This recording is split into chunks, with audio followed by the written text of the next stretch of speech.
Hi again, everybody. My name is Greg Anderson, and this is the Good Timekeeping Show with Greg Anderson.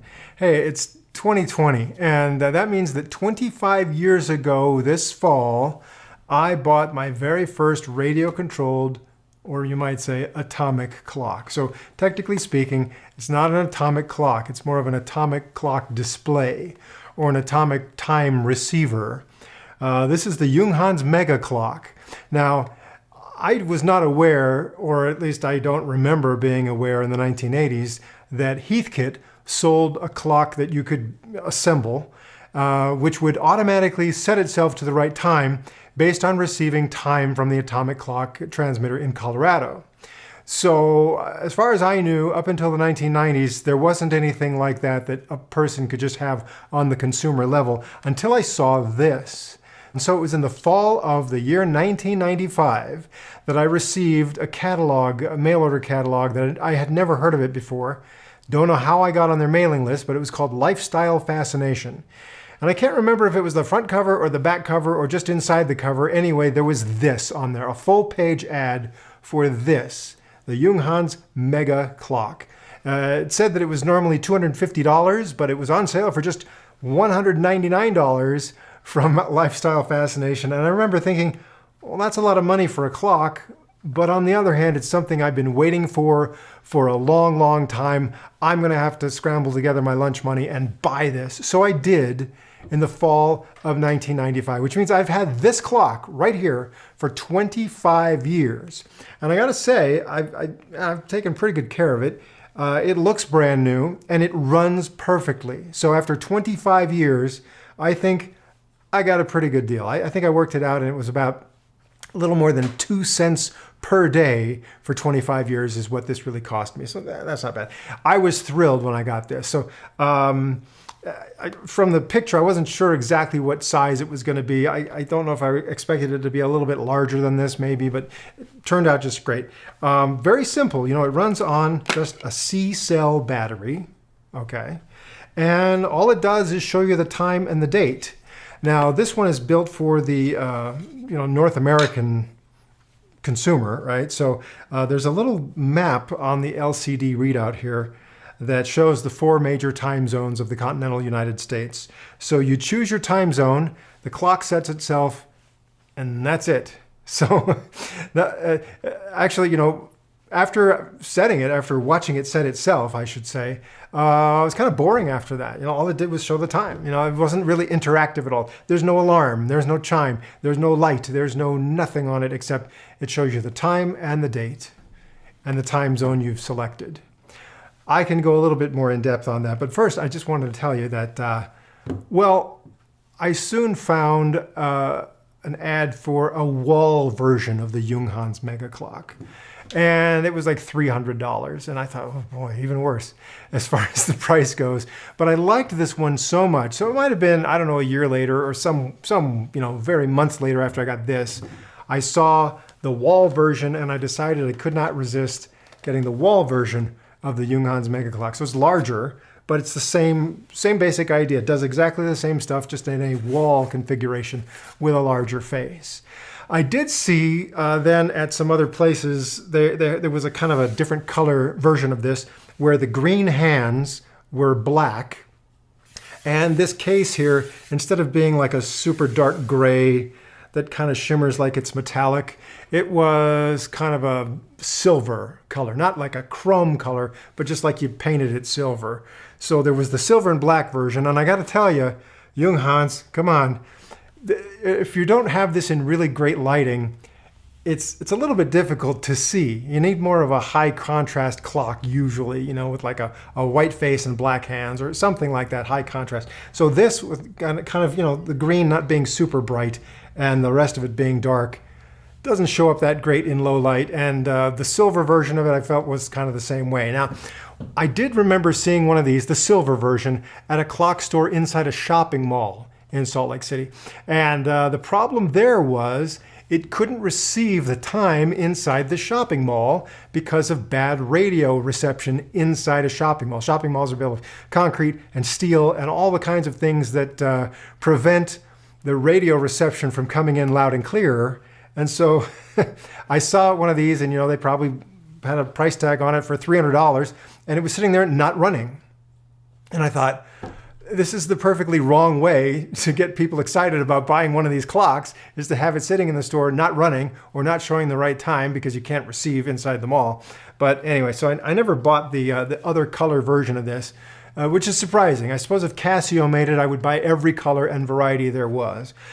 But there was a watch, the Junghans Mega watch, which was like $1,000 and basically did the same things as this. No alarm, no beeps, no stopwatch, none of the things you would kind of expect on a watch. But it was a watch that would set itself to the right time automatically, and it was $1,000. And I thought, well, I can't justify that. So unfortunately, this is where I stopped buying 2 Junghans clocks. Now, it's been forever since I've seen one of these for sale, unless you count eBay. I actually did see a couple of these on eBay just in the last few days. I was thinking about it. And I don't know. I can't guarantee they'd be in such great condition as this, but just keep in mind, 25 years ago, I paid $200 for this. I'm not sure if they're a rare collectible now. I'd be a little bit cautious to spend, $100 on a new one now, especially when there's so many others around that kind of do the same thing. But I don't know, maybe for nostalgia's sake. Maybe it's not too late to find the silver one with the black hands. I don't know. Okay, so setting it up is really simple because here on the back, okay, you've got the C battery, and if you put the battery cover on this, it's a very clean look, kind of that European styling. I don't even know what you would call that as far as, the name of the style. But it's very clean. When it's this way, you can't see any screws or anything. It's well sealed. It doesn't look like there's any way to take it apart. There are a couple little spots down here where there's just got some kind of rubber-like pads to keep it from sliding around the table. And usually with those, sometimes if you peel those away, there'll be some screws under those pads, and that would maybe help you take it apart. I've had no reason to take this apart in the 25 years that I've had it. And like I said, it looks like it's brand new, but if I give you a close-up on the LCD readout there, it looks like maybe it got a little bit of dust inside.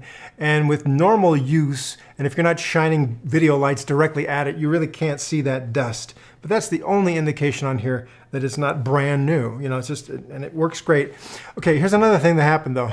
Way back in the 1990s, I had a GeoCities website. This is when, before Facebook, before MySpace, before any of those, if you wanted to build your own website and just kind of have fun with it as a hobby, there was this free service called GeoCities. And if you learned a few things of HTML and some ways to kind of format your web pages, you could make a nice little website for yourself. So I did that with GeoCities, and one of my little parts of the website was about radio-controlled atomic clocks. And so this was one of the ones I featured way back there in the 1990s. And I think at the time, it may have been difficult to find out information about Junghans online. And so some people would, search for that. And the first thing that would come up would be like my little GeoCities website. And later on, when I put out a little YouTube video about this, I think when you type in Junghans Mega Clock, that was like the first thing that came up. So I was starting to get email and little messages from people that said, oh, can you tell me more about Junghans clocks? I've got this old mechanical clock and it's broken and I don't know how to fix it. And I'm like, I don't know. I know these 2 clocks, which are essentially the same clock. So I really don't know that much about Junghans. But for a while there, I was getting a lot of people asking about Junghans. What I can tell you now is that, okay, later on they made a little alarm clock, little digital clock. They were always a little bit pricey compared to some of the other stuff that were things that were coming around, like Oregon Scientific had some things which did the same thing as your Junghans little alarm clock, but didn't cost as much. So I don't know. Junghans is still around. I found some references to some watches that they make, and they are kind of pricey, but they look very interesting. Kind of these luxury watches, that sort of style of watch. Very, very simple face. Again, doesn't look like they have alarms and stopwatches and that sort of thing built into them. But there are some that will set themselves to the right time, I think, with the radio receiver built in, and some that use an app from Junghans to set themselves. So some high-end, great watches, I'm sure, from Junghans, but still kind of a little bit out of my league. Many, many hundreds of dollars for some of those watches. Okay, so let me just go over the main functions and features of this clock, which I said, there are not many functions and features, but okay, down here, of course, you have, just the regular hours, minutes, and seconds, the hands, the analog hands, okay, and that's easy enough. Down here below that is the LCD readout, and it's very simple. You have the date, so that's the month and the day of the month, and also you can select your time zone for any one of those 4 time zones from the continental US.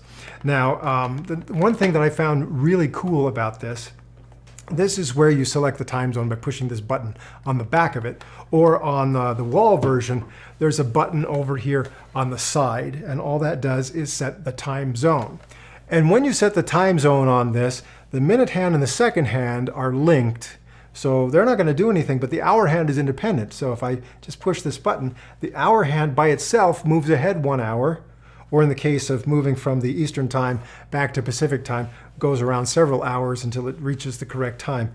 And that's all it does. I got a big kick out of that, watching the hour hand move all by itself while the other hands just did their thing, you know, like they weren't even bothered. And I'll tell you another thing that I found very interesting with these.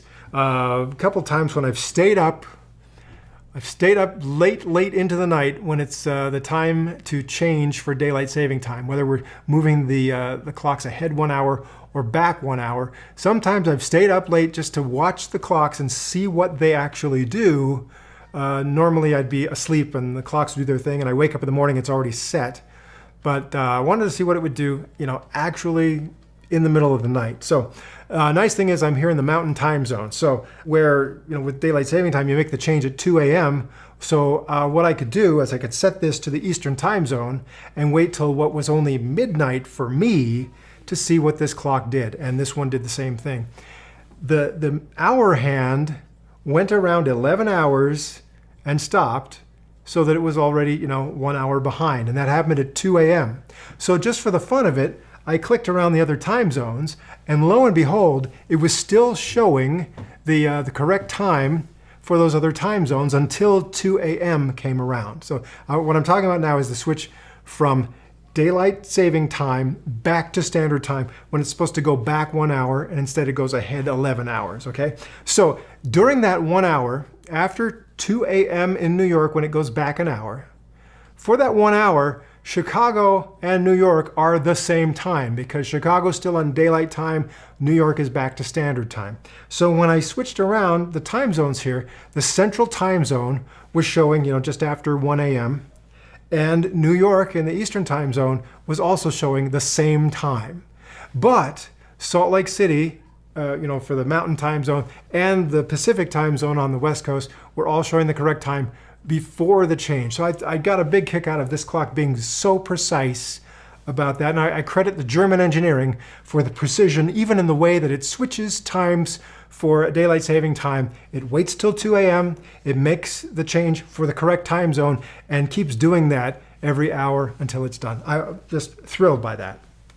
All right, the other thing, you know, this is very simple to set up. All you have to do is insert the battery and set the time zone. Let the clock do the rest. Or there's a reset button on this one. It's just down here.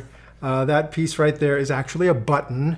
Or on this tabletop version, it's this part here in the corner, and that's actually a reset button. So even if you didn't you know, change the battery, but you just wanted to watch it reset itself, all you do is push that button until you start to see the hands spinning around. So the first thing that happens, either when you first put in the battery or when you reset it, the hour hand will go all the way around and stop at the 12 o'clock position. Then the minute hand and the second hand will also race around until they reach the 12 o'clock position. And because those two are linked, the second hand has to go around 1 full revolution in order for the minute hand to advance 1 minute. So depending on when you when you put the battery in, where the hand started, it may take a minute or so for all the hands to finally make their way around until they're all pointed up, straight up at the 12 o'clock position. Then you'll notice down here in the digital display, it's zeros for the month and the date. And then there's a small zero here in the left part of that display. And that starts to blink. And that indicates that it's trying to receive the time data from WWVB. And after a few seconds, if you've got good reception and it knows that it is starting to receive that data, then the hands start to move, and they continue to move until it has successfully processed all that time and date data, and then it races ahead to show the correct time. So that could take, depending on your reception quality, where you are, that could take a couple of minutes, all the way up to several minutes. I do pretty well here, so it only takes a couple of minutes as it's searching and receiving, and then finally interpreting all the data that it receives, and then just races around. The minute hand and the second hand race around as fast as they can. The hour hand, because it's independent, usually gets there first, and then down here it shows the correct date. Now remember that small 0 that's flashing there while it's receiving? Okay, that also can indicate whether or not the clock has received the correct data that it's supposed to receive every single day. Actually, it happens overnight because reception is best overnight. So this is programmed to receive. It tries, I think it's about 5 times, after midnight, it will try every hour to receive time data to correct itself every night, because most of the time it's running as a regular quartz clock, just running off its own quartz accuracy. But every night when reception is best, it'll try to receive, and if it receives, it will correct itself, even if it's just a fraction of a second, so that it's running at the correct time and showing them the right time right down to the second.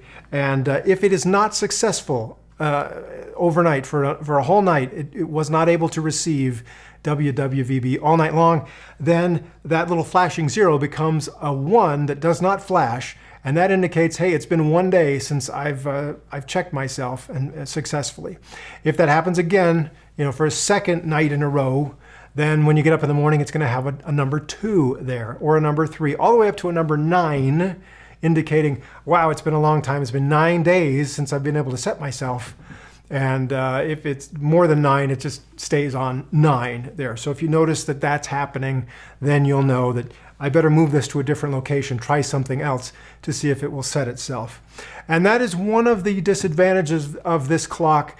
There is no way to manually set the time on this clock.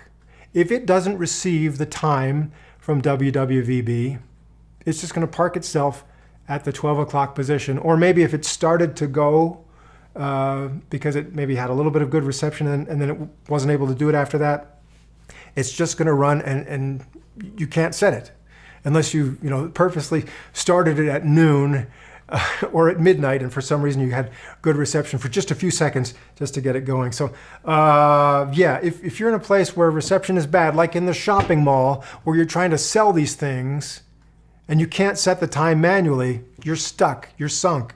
It was a couple of years ago, there was a rumor going around that the budget, the funding was being cut for the WWVB transmitter in Colorado, and that there wasn't going to be any more atomic time reception in North America from WWVB. That was the rumor, that at the end of that year, it was going to stop January 1st. You got nothing for your radio-controlled clocks and watches. You'd have to set them all manually. And if that had happened, which it did not, then I would have no way to set the time on this clock. It would just be a paperweight by then. So that didn't happen, so I'm fine. But it does bother me a little bit that that's still a possibility. Now, I understand there are some apps out there, and I haven't tried them out because I haven't needed to, but maybe I could spend a few dollars on the App Store and try, like the Clock Wave, I think is one of them. I'll look it up and see how well they work if I ever did come to some desperate situation where I needed to simulate WWVB reception because it wasn't really available. But again, that was a rumor. That didn't happen. WWVB is still going strong. In fact, I should tell you, when this clock was new 25 years ago, the transmitter power at WWVB was quite a bit lower than it is today. I don't know the exact numbers, but I think it's more than double what it was back then. So in theory, this clock should work a lot better than it did when it was brand new, because WWVB is so much stronger that the transmission going out is a much stronger signal. However, one thing we didn't have in 1995 when this was new was we didn't have as many people with cell phones in their pocket. And now, of course, you've got multiple cell phones in every household, it seems. Also, back in 1995, nobody had Wi-Fi, okay? And now we got Wi-Fi everywhere. And also, how about a wireless charging device? If you want to charge your phone, you just set it down on something. You don't have to actually plug it in, have any electrical contacts. You just set it down on something. And so the wireless charging device will put out an electromagnetic field that can cause radio reception problems, which will hamper the ability for these things to pick up WWVB. So even though transmitter power is better than it was 25 years ago, there's a lot more interfering with the broadcast reception on this. So anyway, well, I should also mention one other thing. When it has a low battery and it's time to change the battery, this is the only other thing it does here, the digits on the LCD readout will flash. So if you see the digits flashing, all you have to do is change the battery and then just, reset the time zone and let it go. It's probably going to be just kind of boring. You can look at it, but you really don't have to do anything to it until the new battery gives out a few years later. So anyway, I just thought after 25 years, what a great time to celebrate 25 years of consumer level radio control clocks. For me, starting with this one. And like I said, it looks brand new. It looks if you shine really bright video lights at it, you might say it looks like just some very, minor microscopic scratches on this, because this is just one big piece of transparent plastic, so susceptible to scratching. But so far so good. You know what would be great if you and I can stick with this for a while is 25 years from now. I'll do a 50th anniversary on this clock, and what if it's still running? Wouldn't that be great? I should tell you, some of the comments I've gotten from people who thought I was the only one they could turn to find out more about these things. Maybe one of these hands came off, something got loose and fell off, and they said, what do I do? What do I do? I don't know, because there's nothing user-friendly about this as far as getting it open. Oh, I see something there that might allow me to pry this open. I don't know, but I'm not gonna do it right now. Sorry, because I don't need to, so I won't. So yeah, if you find one, I hope it's in as good a shape as this.